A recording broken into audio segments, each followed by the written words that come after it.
Je suis Jeanne Boézek, je suis journaliste et bienvenue dans le Making of des jours, le podcast des jours.fr.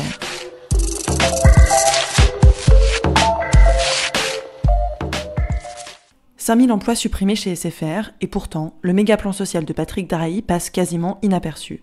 Les jours racontent une saignée. C'est le sous-titre de l'enquête de Alice Géraud, co-directrice de la rédaction au jour. Comment raconter un plan social ? Qu'est-ce qu'on va chercher ? Pourquoi s'y être intéressé d'ailleurs ? C'est l'objet du premier épisode du Making of des jours.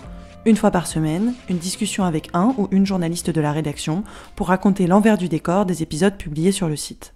Bonjour Alice Géraud, tu viens de lancer sur lesjours.fr une obsession qui s'appelle le plan D. Est-ce que tu peux m'expliquer pourquoi est-ce que tu as commencé cette enquête sur le plan social de SFR ? Alors le plan D, d'abord ça veut dire le plan D comme Drahi, Patrick Drahi, qui est le propriétaire d'SFR. À la base, on ne voulait pas spécifiquement s'intéresser à SFR. L'idée, au jour, c'était de travailler sur raconter ce qu'est un plan social aujourd'hui. Alors on a commencé à regarder ce qu'il y avait comme plan social en ce moment. Et puis alors on a des plans avec quelques centaines de salariés, c'est déjà énorme pour les plus gros. Et puis on s'est dit mais il y a un autre plan social en fait dont personne ne parle, qui est d'une autre ampleur, qui est celui de chez SFR et qui concerne 5000 emplois. 5000 emplois, c'est un tiers des effectifs de SFR puisqu'il y a environ 15 000 salariés. Ce qui nous intéressait dans le plan social qu'il y a aujourd'hui chez SFR, c'est déjà qu'il ne s'appelle pas plan social mais plan de départ volontaire. En réalité, c'est quand même un plan social.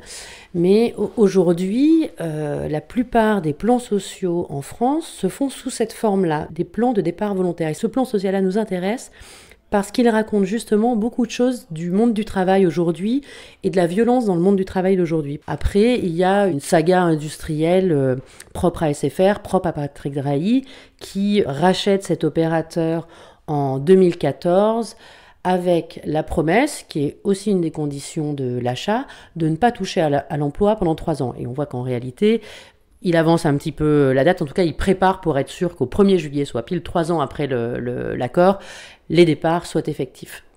Et donc il y a toujours une différence entre quand on imagine une enquête et quand on la commence et ce qu'on trouve. Et toi, quelle a été cette marge de différence entre les deux ? Alors ce qui est très particulier dans ce plan social, c'est qu'on n'en parle pas.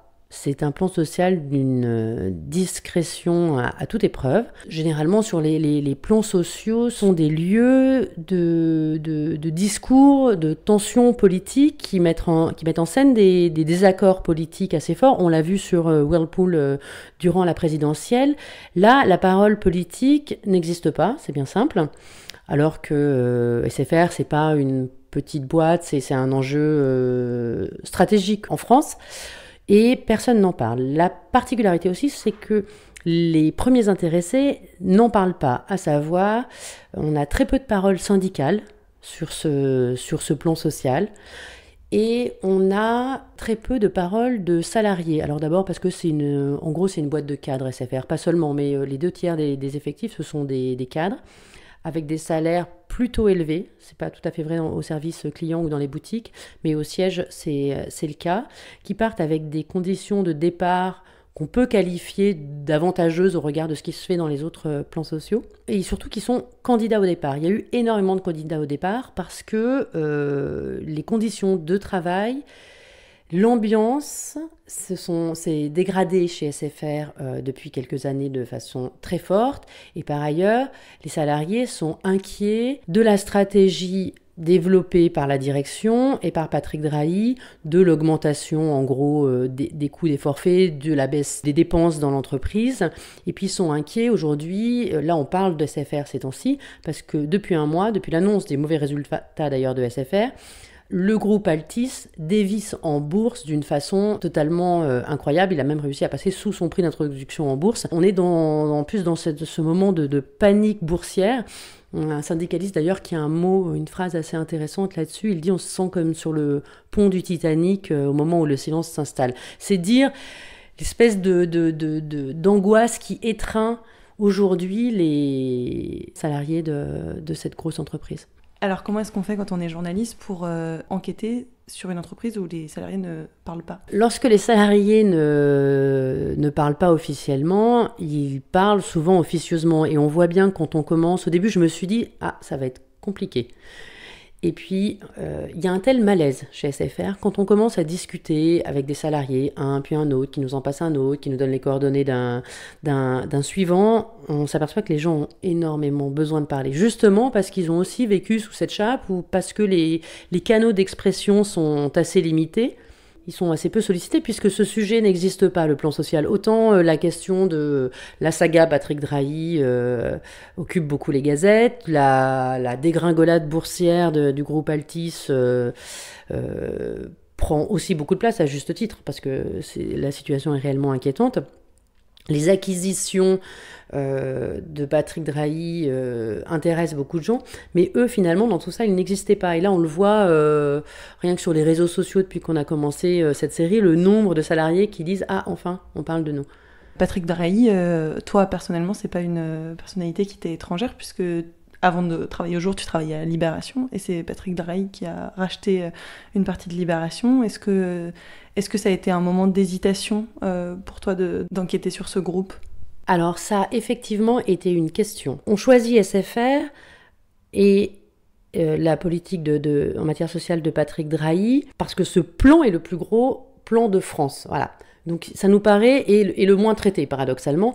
Donc, le sujet nous paraît une évidence. Et en même temps, on se dit, les cofondateurs des Jours viennent de Libération, ils sont partis eux-mêmes avec un plan de départ volontaire lorsque Patrick Drahi a racheté Libération. Donc évidemment, c'est une question. Et on se dit, voilà, est-ce que ça pose problème ? La réponse, elle est celle de l'intérêt général, de l'intérêt de l'information. Donc on décide de traiter quand même le sujet, mais évidemment qu'on se pose la question, et notamment la perception. Après, Patrick Drahi, on l'a pas connu puisqu'on est parti juste au moment où il est arrivé. 2 épisodes ont été publiés dans l'Obsession. Quelles sont pour toi les prochaines étapes ? Quelles sont les pistes que tu as envie de suivre là ? L'idée, c'est vraiment de donner un visage à un plan social qui n'a pas de visage, et plus globalement à un monde du travail qui est assez peu représenté dans les médias. En réalité, l'image, l'iconographie, je dirais même, du plan social dans les médias, c'est beaucoup le pneu qui brûle devant l'usine. Or, la vie de bureau, la précarité des cadres, des conseillers en centre d'appel, c'est une réalité aujourd'hui du monde du travail qui est très peu représentée. Donc, pour moi, l'enjeu, c'est ça. Et puis l'enjeu, c'est un enjeu aussi particulier au Jour, qui est de pas suivre l'actualité à un moment, là, aujourd'hui, parce que Altis fait la une des journaux à cause de son dévissage en bourse, mais de regarder sur la longueur, pour ceux qui subissent cette actualité. Qu'est-ce que ça va donner ? Est-ce qu'on s'en relève ? Est-ce que les salariés qui ont choisi de quitter l'entreprise, pour certains, c'était leur première boîte au bout de 20 ans ? Ça raconte aussi ça, l'idée de raconter un plan social comme celui-ci. C'était le Making of des Jours, premier épisode. Vous pouvez retrouver l'Obsession Le Plan D sur lesjours.fr, nous suivre sur Twitter, sur Instagram et sur Facebook, et nous écrire à contact@lesjours.fr. Et nous, on se retrouve très vite pour un nouvel épisode.